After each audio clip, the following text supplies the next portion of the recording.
Welcome back to Investing Talk Podcast. Sometimes you come across a company and it just makes you scratch your head a little. And that's what we've got with ATS Corporation today. So on the one hand, we've got the North American EV market is slowing down. And ATS supplies all those automation systems for that market. But on the other hand, their order bookings just surged. Their backlog is growing. And they've been really busy diversifying, going into sectors like life sciences and food and beverage. So you sent this info to us and you're wondering, hold ATS or fold? Yeah. Let's jump right in. Sounds good. Yeah, before we get too far ahead of ourselves, let's rewind to ATS's third quarter 2025 performance. What really jumps out at me is not just the numbers themselves, but what they tell us about ATS's strategy. Okay, set the stage for us. What were the headline numbers? Well, revenue was down 13.3% year over year, coming in at $652 million. Net income also took a hit, dropping from $47.2 million the previous year to just $6.5 million this time around. And even their adjusted earnings per share missed the mark, landing at 32 Canadian cents against an expected 35. Oh, so not exactly a stellar report card at first glance, Yeah. but I'm guessing there's more to this story. Absolutely. You know those figures need context. Remember, the North American EV market is softening. We're seeing this across the board, not just with ATS. Other companies in the EV supply chain are singing a similar tune. Yeah, and so this broader trend is definitely a factor. But ATS isn't just sitting back and taking it, are they? You mentioned order bookings and backlog earlier. What's the takeaway there? Yeah, this is where it gets interesting. Despite the EV headwinds, ATS saw a 32.2% jump in order bookings, reaching $883 million. And their order backlog is now at $2.6 billion, an 8% increase. So that tells me there's still healthy demand for their products and services. Okay, now for those of us who don't speak fluent Wall Street, can you break down what order bookings and backlog actually mean? Sure. Order bookings are essentially a measure of new business coming in. It's a forward-looking indicator of future demand. Backlog represents the total value of orders they haven't fulfilled yet. A growing backlog can actually be a good sign. It suggests future revenue potential. So even with this EV slowdown, ATS isn't exactly twiddling their thumbs. It seems they're trying to offset that impact, wouldn't you say? Exactly. And that's where their diversification strategy comes in. Expanding into life sciences and food and beverage is a savvy move. These sectors tend to be less sensitive to economic fluctuations than, say, the tech-heavy EV industry. Right, so it's like they're not putting all their eggs in one basket, which makes sense. But how about those acquisitions? They bought Paxiom Group and Heidolph Instruments. What's the story there? Yeah, those acquisitions tell me that ATS is serious about this diversification. Paxiom, for example, specializes in automated packaging systems. Think about all those food and beverage products that need to be packaged efficiently. It's something you don't often think about, but it's a massive market. Exactly. And Heidolph focuses on lab equipment for the pharmaceutical and chemical industries, another area ripe for automation. With these acquisitions, ATS isn't just dipping their toes into new waters, they're diving in head first. So is it like they're trying to future-proof their business in a way? Right. Recognizing that the EV boom might not last forever and positioning themselves to capitalize on other growth opportunities. Precisely. It'll be fascinating to see how the strategy plays out in the coming quarters. But before we get too far ahead, we need to consider what the analysts are saying. All right, let's bring the experts into the conversation. What are they saying about ATS's prospects?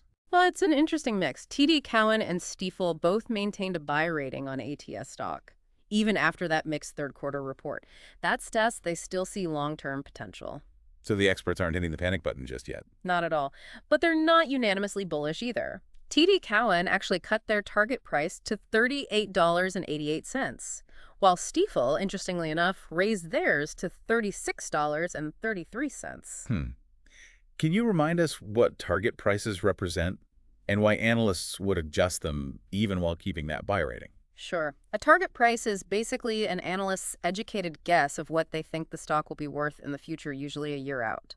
They factor in a bunch of things: earnings projections, market conditions, industry trends, and so on. So even though both analysts are optimistic about ATS, they have slightly different views on the pace and extent of its potential growth. Okay, so we've got this backdrop of a slowing EV market, a company trying to diversify, some interesting acquisitions, and analysts who are cautiously optimistic.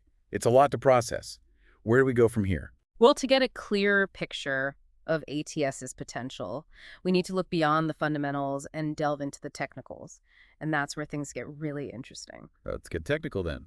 Lead the way. All right, so you're looking at ATS stock right now, and it's trading at $25.24. Not bad, right? But if we compare that to its 50-day simple moving average of $29.68 and its 200-day moving average of $30.16, we see it's actually trading below both. Okay, I'm with you so far. Yep. But for those of us who aren't charting wizards, what does that tell us? Well, in technical analysis, trading below those key moving averages is often seen as a bearish signal. It could suggest further downward movement, at least in the short term. But, and this is important, it's not the whole story. There's always a but. I was just going to ask, is there any good news hiding in those charts? There is. The stock has actually seen a little bounce recently with a 2.20% increase over the past week. So it's not all doom and gloom. There are flickers of life, signs that buyers might be stepping back in. So mixed signals from the technicals. Not a clear buy or sell, more like a proceed with caution yellow light. And I think we also need to consider the market's overall mood. Is that playing a role here? Absolutely. Sentiment plays a huge role in how individual stocks perform. And right now, there's a noticeable level of fear in the market, which can definitely weigh on a company like ATS that's going through a transitional phase. Okay, so break this down for me. How do we actually measure market sentiment, and what's it telling us right now? There are different tools we use, but one popular gauge is the Fear and Greed Index. It basically takes the market's temperature, so to speak. Right now, it's sitting at 39, which falls squarely in fear territory. Oh, so investors are spooked. What's driving that fear? It's a combination of things you know.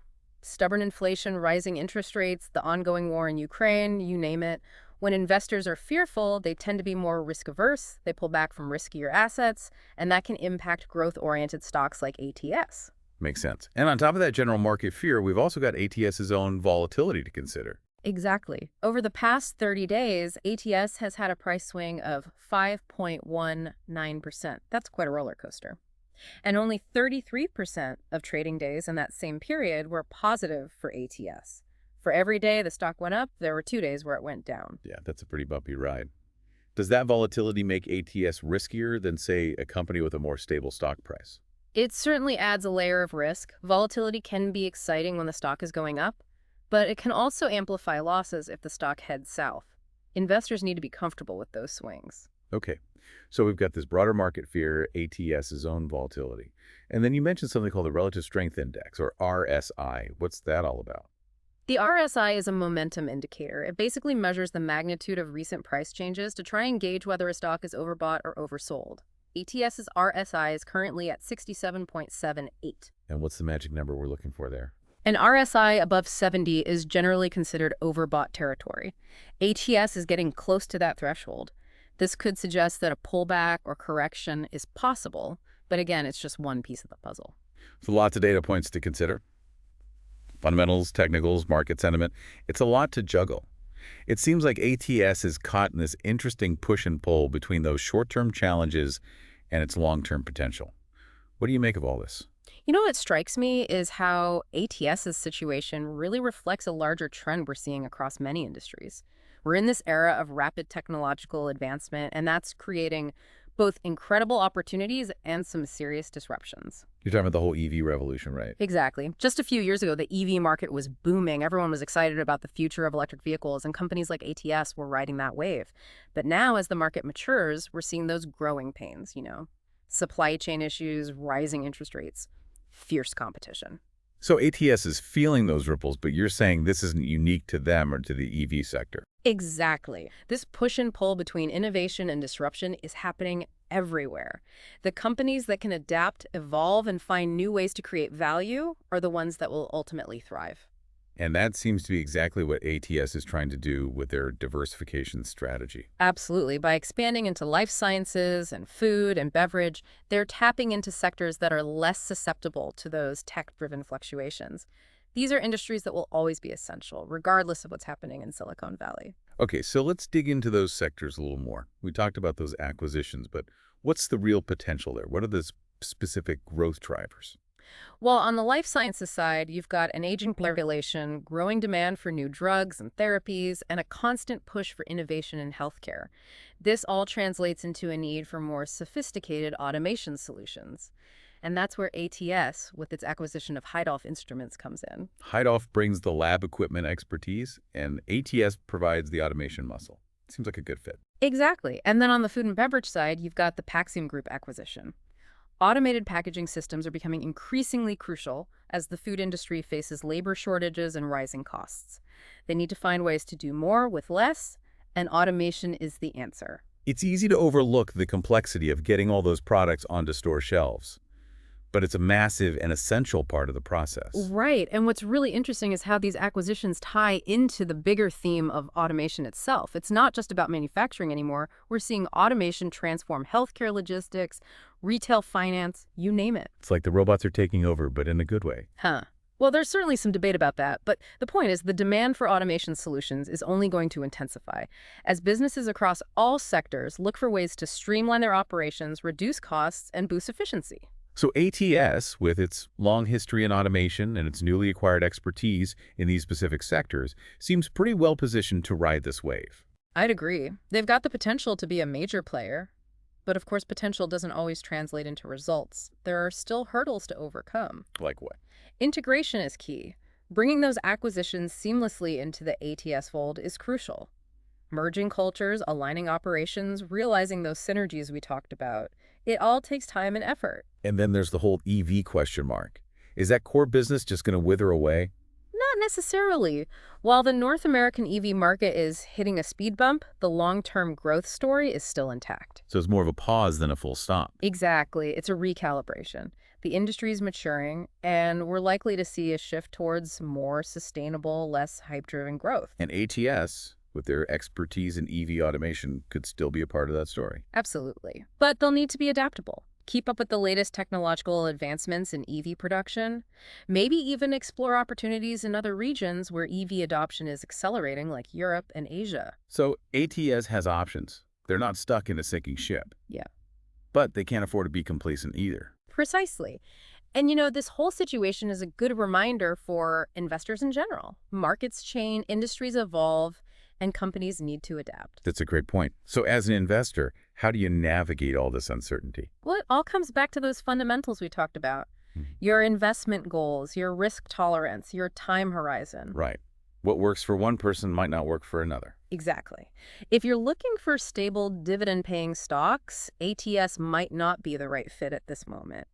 But if you're comfortable with a bit more risk and you believe in the long-term potential of automation and those sectors ATS is targeting, then it could be a compelling addition to your portfolio. It's about aligning your investments with your own individual circumstances and outlook. Absolutely. Okay, so we've talked a lot about the big picture, the industry trends, the market sentiment. But let's get practical here. What are some specific things that you as an investor looking at ATS would want to see?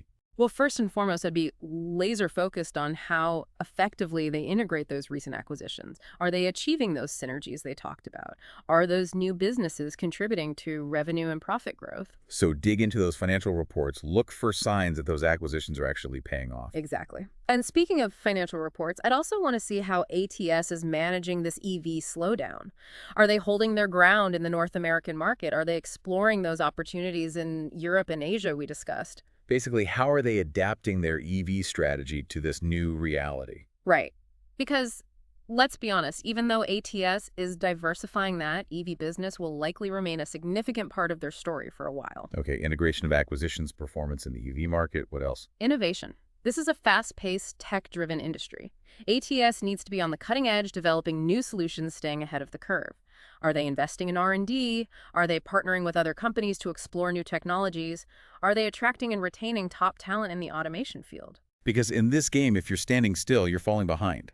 Exactly. Innovation is the lifeblood of any company operating in this space. All right, so we've got a lot to keep an eye on with ATS. The integration of those acquisitions, their performance in the EV market, and their commitment to innovation. It's a dynamic situation full of potential pitfalls and exciting possibilities. That's what makes it so fascinating. But at the end of the day, it's up to each individual investor to weigh the risks and rewards and decide if ATS aligns with their own investment goals and philosophy. It's all about doing your homework, understanding the company, the industry, the market, and making informed decisions. Exactly. Knowledge is power, but action is what ultimately drives results. Well said. But before we wrap up, I want to circle back to that original question you brought to us. Hold ATS or fold? After this deep dive into the company, the industry, the market, what are your thoughts? Well, It's the million-dollar question, isn't it? It is. Hold, ATS, or fold. It's like we've laid out all the pieces of a puzzle, but we still need to figure out how they fit together. Yeah, and there's no one-size-fits-all answer, right? Right. It really depends on you, your risk tolerance, your investment goals, your time horizon. Yeah, exactly. What might be a great opportunity for one investor could be a complete mismatch for another. Yeah. But after exploring all these angles, is there anything that stands out to you as particularly crucial when evaluating ATS? One thing that jumps out at me is the execution risk associated with those acquisitions. They've made these big bets on Paxiom and Heidolph, but integrating those companies effectively is absolutely essential. So it's not just about buying the right companies, it's about making those acquisitions work. Precisely. Merging cultures, aligning operations, realizing those synergies we talked about. It's a complex process, and investors need to pay close attention to how ATS is managing that transition. So look for signs of progress in those financial reports. Are those new businesses contributing to revenue growth? Are profit margins improving? Exactly. Those are key indicators to watch. And then, of course, there's the EV question. Even though ATS is diversifying that EV business, is still a significant piece of the puzzle. Yeah, it's like they're trying to shift gears while the car is still in motion. That's a great analogy. And investors need to assess how ATS is navigating that transition. Are they maintaining their market share in North America? Are they successfully expanding into other regions like Europe and Asia, where EV adoption is accelerating? It's about evaluating their agility and their ability to adapt to a rapidly changing landscape. Right. And beyond those near-term challenges, I'd also keep a close eye on ATS's long-term innovation strategy. Are they investing in R&D? Are they developing new technologies? Are they attracting and retaining top talent in the automation field? Because in this industry, standing still is the same as falling behind. Exactly. Innovation is the key to staying ahead of the curve. And investors should be looking for signs that ATS is committed to being a leader in automation. So to sum it all up, we've got a company operating in a dynamic industry, facing both short-term headwinds and exciting long-term opportunities.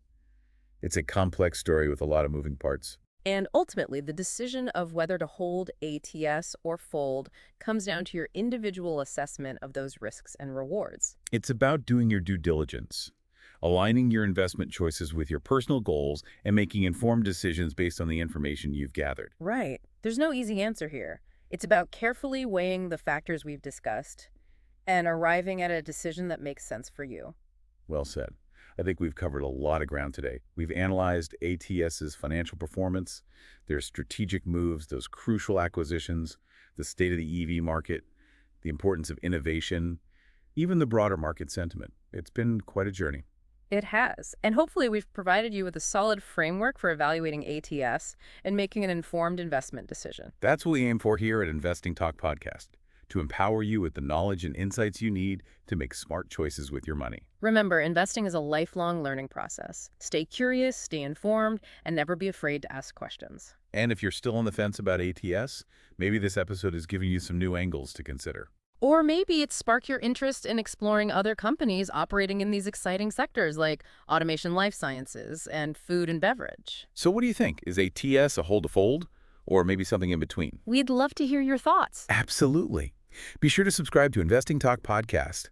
Share this episode with your fellow investors and leave us a comment with your take on ATS Corporation. Until next time, happy investing.